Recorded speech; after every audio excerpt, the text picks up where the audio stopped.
Strikes the deck. Hart takes it from him.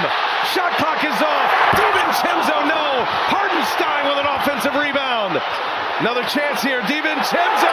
He's got it. The Knicks have the lead again. Well, that was clutch. The New York Knicks' remarkable success this season, finishing with a solid record of 50-32 and securing the second seed in the Eastern Conference, has been nothing short of incredible. After years of struggling, they finally emerged as a playoff contender this year, and their seeding paired them up against the Philadelphia 76ers in the first round of the playoffs. It seemed like a good first round matchup, but based on the ending record of this series, we can draw some intriguing questions about this loss for the Sixers. How did a Sixers team full of talented stars lose to a Knicks roster missing Julius Randle? Really, it starts all with one big man, Joel Embiid. While dominant in the regular season, the Knicks were able to completely stop him in his tracks. But you might wonder, how did they do this? It first starts with their ability to attack the hoop and wear out Joel Embiid. As a 7-foot big man, the hardest thing to do is play a high amount of minutes. Embiid's body has more wear and tear on itself than a guard like Jalen Brunson, and this is completely normal. But the Knicks have been abusing this by attacking Embiid on offense, especially in the paint. For example, on this play. It is game 4 of the Knicks vs Sixers, and Joel is in and he's playing these big minutes here to help the Sixers get back into the game. He's on Brunson here and he's basically just chasing him down the court. He passes it to Josh Hart, and the Sixers seem to get confused here on defense, so he receives the ball back and kind of fakes out Embiid here and then attacks the hoop, scoring pretty easily. And Joel looks like this after almost every single game, just tired. Now, Embiid has been solid in the playoffs this season, but the Sixers also have a major problem, which is causing them bleeding against the Knicks. They simply have no true backup center playing. And you would think with a guy like Embiid in this series, you would need some sort of shot blocking center running the backup. And Joel was dealing with injury part of the series. But the Knicks took full advantage of this by wearing him out in the paint. This allowed them to dominate the offensive glass and capitalize on second chance opportunities. As this chart displays exactly this, showing all 16 teams in the postseason and their average offensive rebounds per game so far.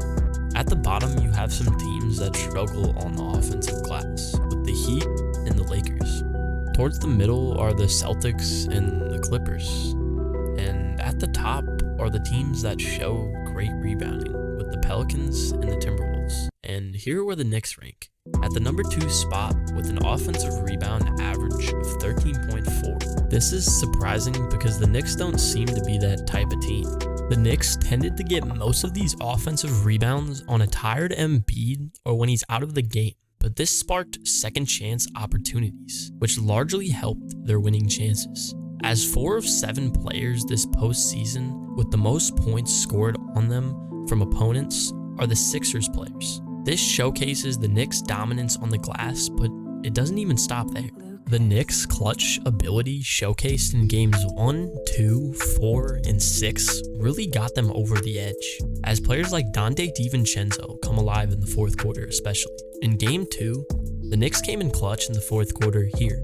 Now, this is just one example of this, but Brunson gets the rebound and is hounded by Nicholas Batum, but he passes the ball out to Josh Hart, who then gives the ball back to him. He ends up losing the ball, but DiVincenzo comes away with the ball, and he drives on Batum. Embiid comes up for the help, and he passes out to Jalen Brunson in the corner, and he gets one to bounce in. Brunson is so good at creating open looks off the dribble. Kyle Lowry comes to inbound the ball after that Knicks bucket with 27 seconds left on the clock. He basically passes the ball over to the Knicks with Tyrese Maxey falling on the floor. Josh Hart comes away with it, hits DiVincenzo for the 3, and he misses, but Hartenstein gets a big rebound and passes to Ginobili, who gives DiVincenzo another look for the splash. Vincenzo, he's got it! They regain the lead, and Philly ends up losing by 3 points, unfortunately.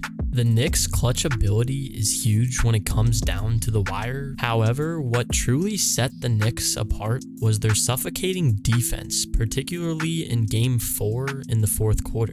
They effectively shut down Embiid, doubling him whenever he had the ball and limiting his scoring just to 1 point and 0 for 5 from the field. Led by Isaiah Hartenstein and Mitchell Robinson, the Knicks' defense was relentless, blocking shots and disrupting the Sixers' offense when it mattered most in the clutch. Showcased here in Game 2 with 12 seconds left, Tyrese Maxey receives the ball on an inbound play, and he drives the ball up the court with Hartenstein guarding him, and Hartenstein blocks the shot, which just shows their clutchness on defense, and Ginobili gets the rebound, and the Knicks get the ball back.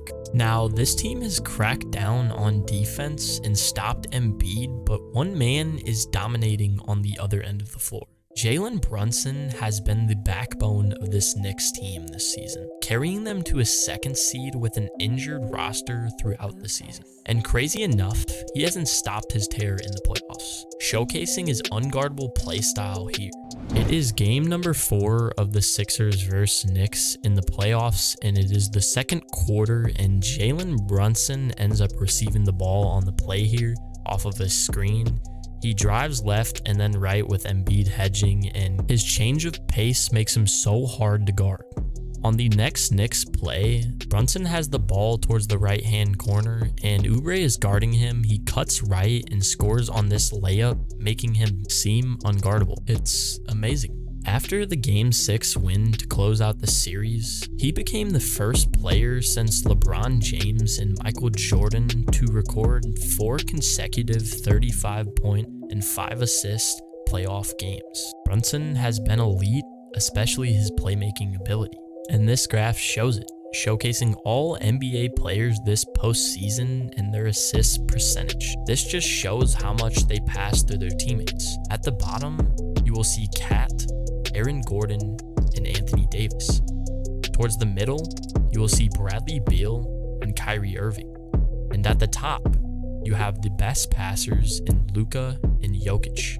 And here's where Jalen Brunson ranks. He is number 1 with an assist percentage of 37.8 in the playoffs, showcasing his unselfishness with the ball. Regardless of all this, the Knicks are on their way to the second round of the playoffs and found a way to stop Embiid in the Sixers. While there are multiple factors contributing to their victory, their offensive strategy against Joel Embiid and Jalen Brunson being so dominant seemed to be the most crucial.